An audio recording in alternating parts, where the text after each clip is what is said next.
One of the most common things that I treat as a urogynecologist is women suffering with urinary leakage, specifically leakage with laughing, coughing, exercises, any kind of exertion.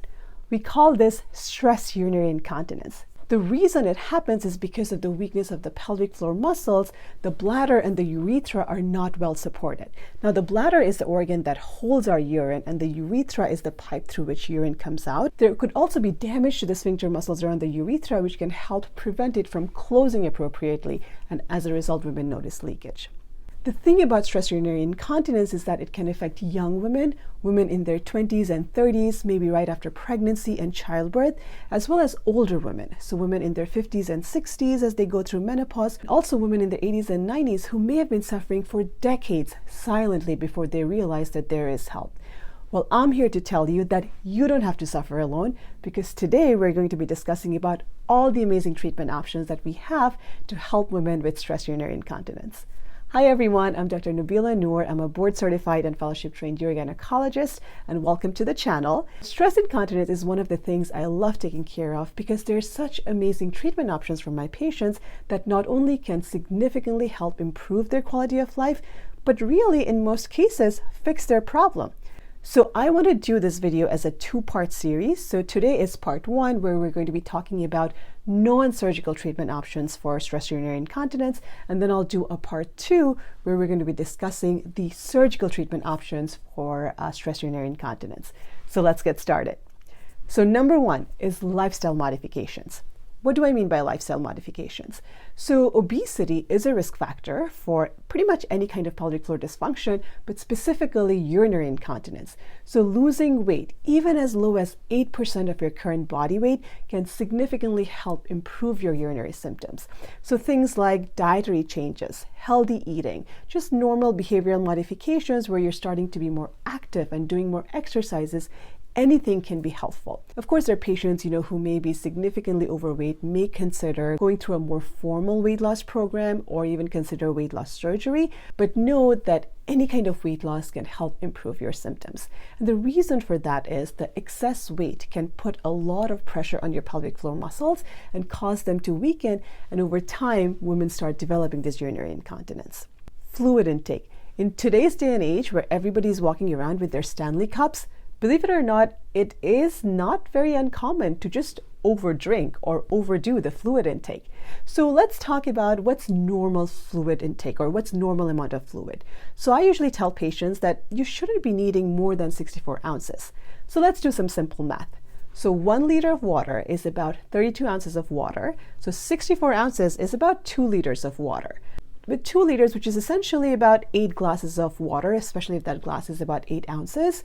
So you really shouldn't be needing more than 8 glasses of water a day unless you have a health condition where your physician is telling you to take in more water. Yes, you don't want to be dehydrated, but of course, if you're somebody who's suffering from urinary leakage, then also overdoing that fluid can exacerbate your symptoms. Avoid chronic constipation and chronic cough. So often patients will come to my office and they say, "Hey, Dr. Noor, I've never had a vaginal delivery. I'm healthy, I'm not overweight, I'm exercising. Why do I still have urinary leakage?" And then upon further investigation, it comes out that they're chronically constipated, where they're straining every single day of their life to have a bowel movement. Same thing with patients who may have chronic cough, whether it could be because of severe allergies, asthma, COPD.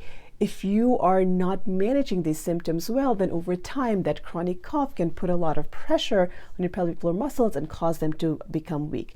With regards to constipation, I'll tell my patients to work on taking in a lot of fiber supplements with a lot of water to help have a more smoother bowel movement, or consider doing stool softeners. And if they've tried some of these modifications and it's still not helping, then that's a time they should seek out a GI specialist to talk about some other options to help them. Smoking cessation can be a huge help. Of course, you all know smoking has lots of different health hazards, but specifically to stress incontinence, smoking can affect your tissue quality, which again can exacerbate the support of your pelvic floor.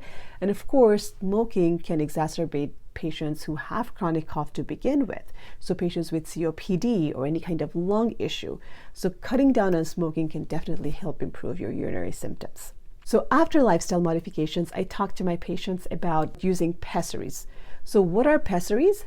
Pessaries are a vaginal insert which is made up of silicone. They come in different shapes and sizes, and the idea with the pessary is we insert it into the vagina and it pushes against the urethra and stabilizes it. Now, a pessary has to stay in all the time inside the vagina for it to be effective. So for my younger patients, I do talk to them that it needs to be removed during intercourse. Some patients find it uncomfortable during their menses to have that inserted because that means they cannot really use a tampon. So again, these are discussions that I have with my patients. Now, a pessary is like getting fitted for a dress. You try different shapes and sizes.